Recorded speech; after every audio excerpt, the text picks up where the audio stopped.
How do you parent a horny, chain-smoking James Dean wannabe teenager, or any teenager that you're worried they're going to get into some sort of trouble? Jess and Luke, Mended Light.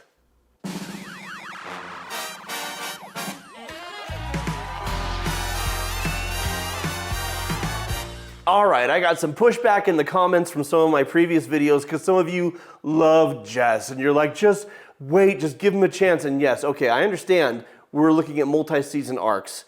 I stand by the fact that season 2 Jess is a tool, period. And yes, he comes from a troubled home. And yes, I have compassion for him, especially people in real life who come from troubled homes. I worked with at-risk teenagers. I get it, and I love that population. But as a TV show character, I'm allowed to have my feathers ruffled. Thank you very much. And you know what? He ruffles everybody's feathers, including Luke's. But here in season 3, we're starting to see Jess warm up a little bit to a potential secure attachment. Because Jess comes from a home, I don't know the entire backstory yet. I don't know if his mother was abusive and neglectful or just neglectful, but where he didn't have love and support.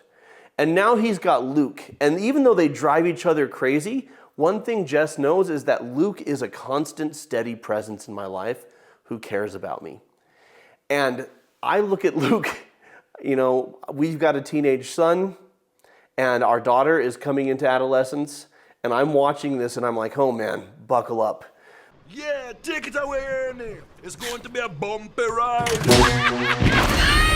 So here we have Luke's response to Lorelai telling him that Jess was hiding a girl in the closet last time they were in the house.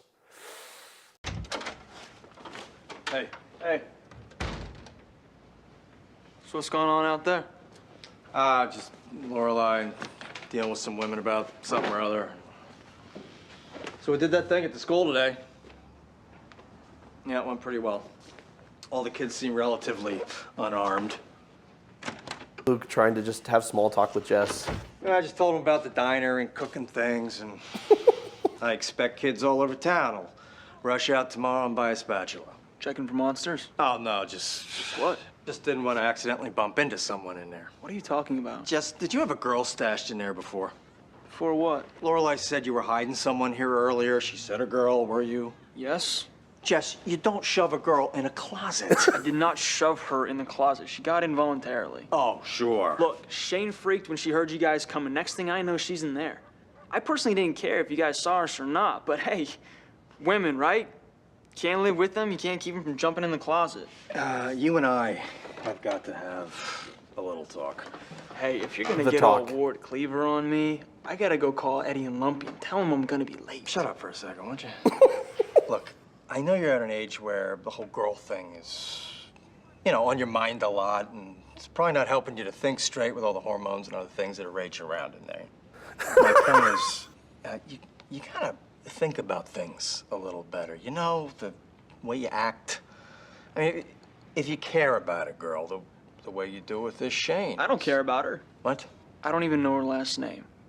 You're kidding. She mentioned it once. Didn't stick. Okay, hang on. I don't care about her. I don't even know her last name. It's okay to have compassion for Jess, for where he comes from. It's okay to hope for his growth and to understand why he acts the way he does. But don't sit there in the comment section and tell me that I'm wrong about him, okay?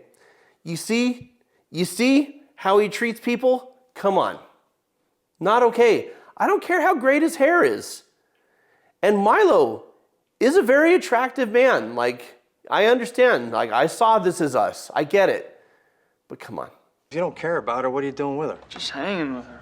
No biggie. Well, you gotta be doing something more than hanging with her. I mean, you have to at least be doing something with her to make her jump in a closet when people come into the room. Relax, will ya? All's good. Jess, this isn't right. You can't treat a girl like this, like dirt. If it's any consolation to you, she treats me like dirt too. It's a pretty symbiotic relationship. And that's fine with you. Yes, it is. To just go along in a relationship, and you treat somebody bad, and they treat you bad back. That's right. Oh, that makes you happy. I do backflips, but I am way too cool.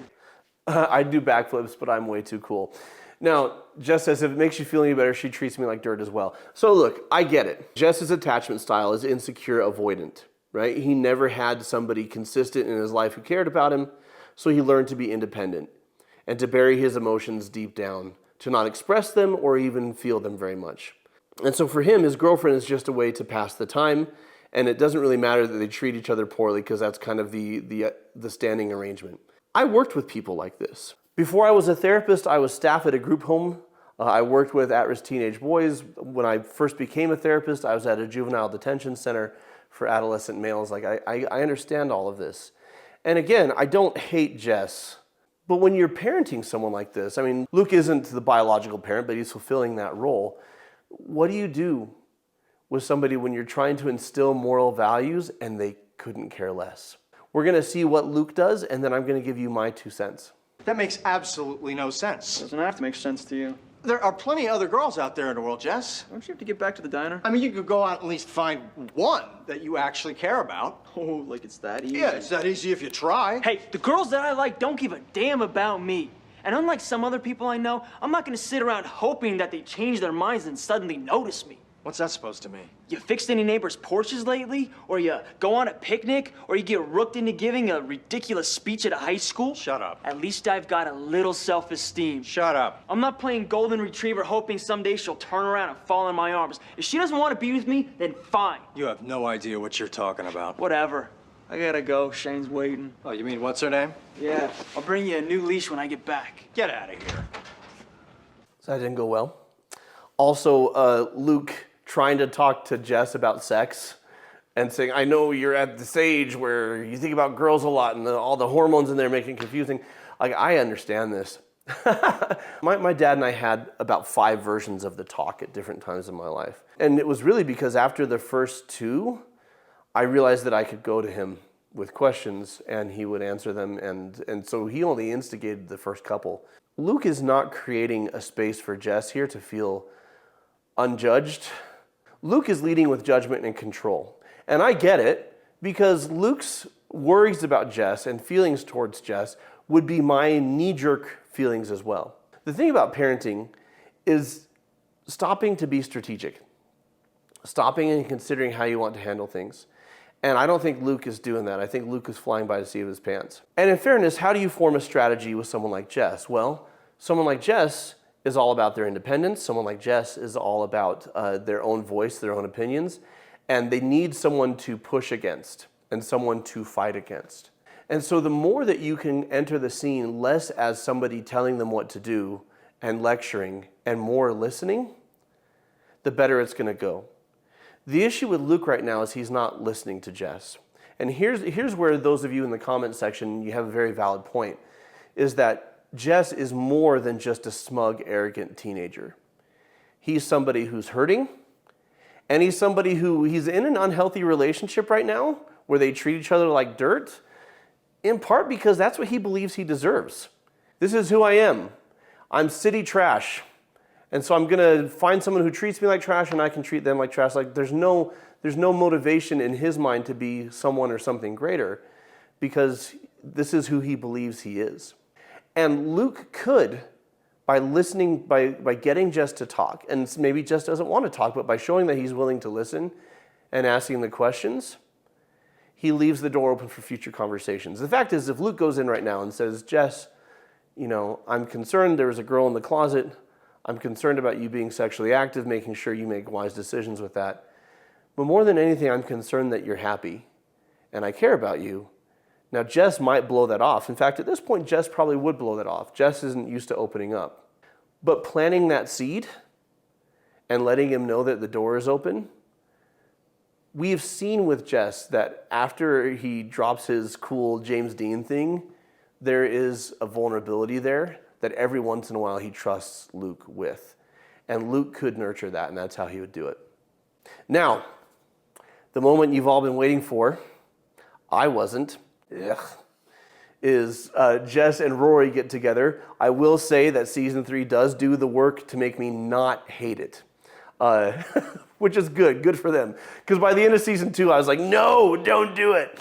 But here Luke is going to come in, and because he cares about Rory like a daughter, but also because he knows if things go bad with Rory and Jess, that Luke, may never have a chance with Lorelai. Luke's going to do what Luke does, which is he's going to come in hot. Okay.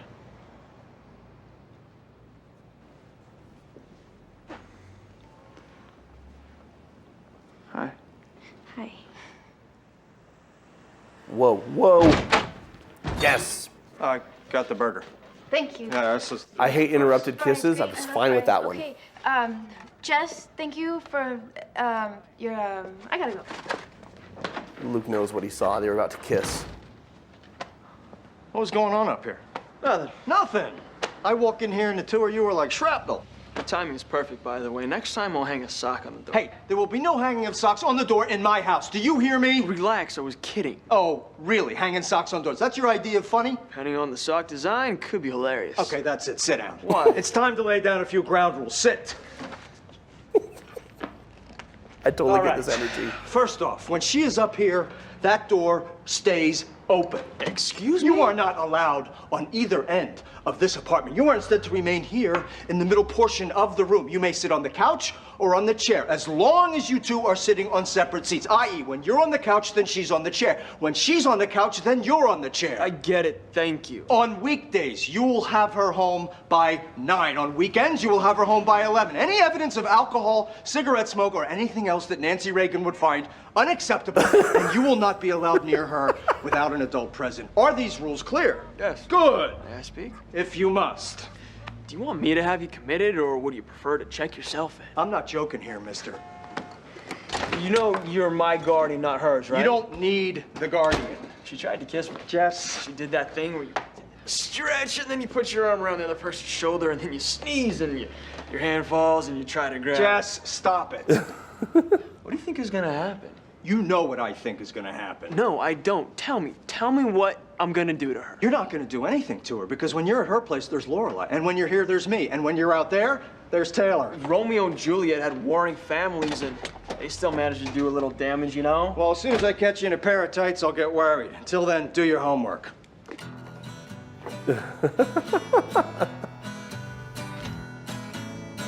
All right, Luke's feeling pretty great about himself. I love that he swaggers out of there like, nailed it. Look, a little strong? Yes.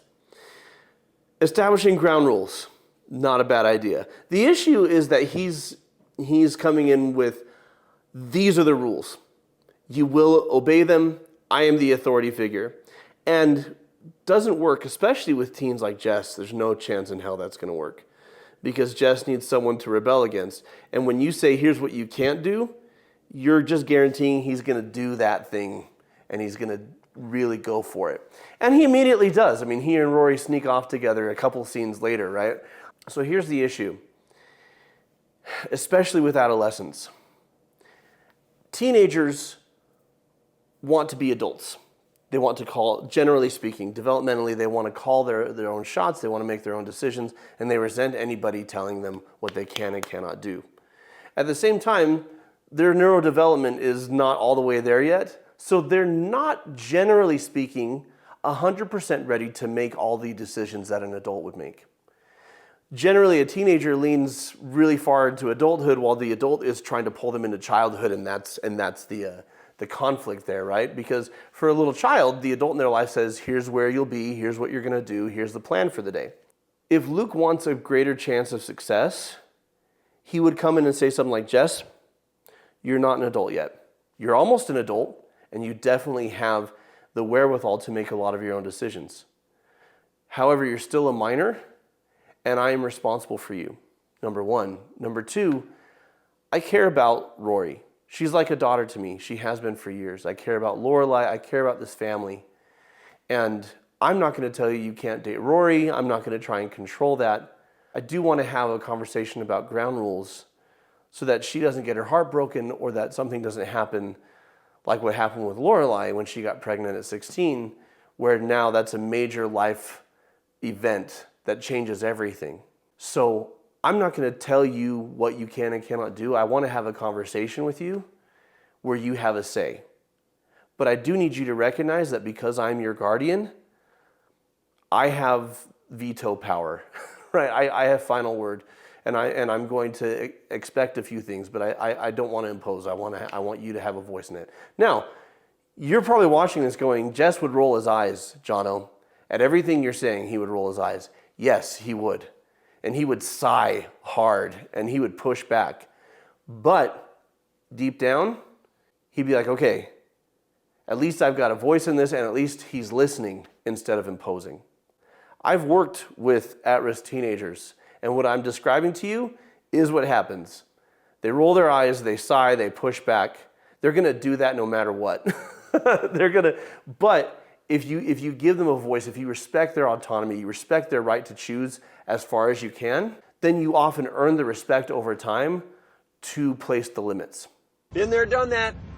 So what that comes down to as a parent is, am I trying to win in this conversation? Do I want them to agree with me and say yes? Because what's going to happen is they'll do that in the conversation, and then once they leave, they'll do whatever the hell they want, right? And that's exactly what happens. Do I want that, or do I want us to arrive to a consensus together that maybe isn't exactly what either of us want, but both of us can live with? And that is solid parenting. If you, like me, love juicy Gilmore Girls drama, I've got a video, Gilmore Girls Gets Therapized, all about the dinner fight. Do you remember that dinner fight? Amazing. Like an atomic bomb of drama. And you can enjoy that right here. Until next time, folks, keep shining. We need your light.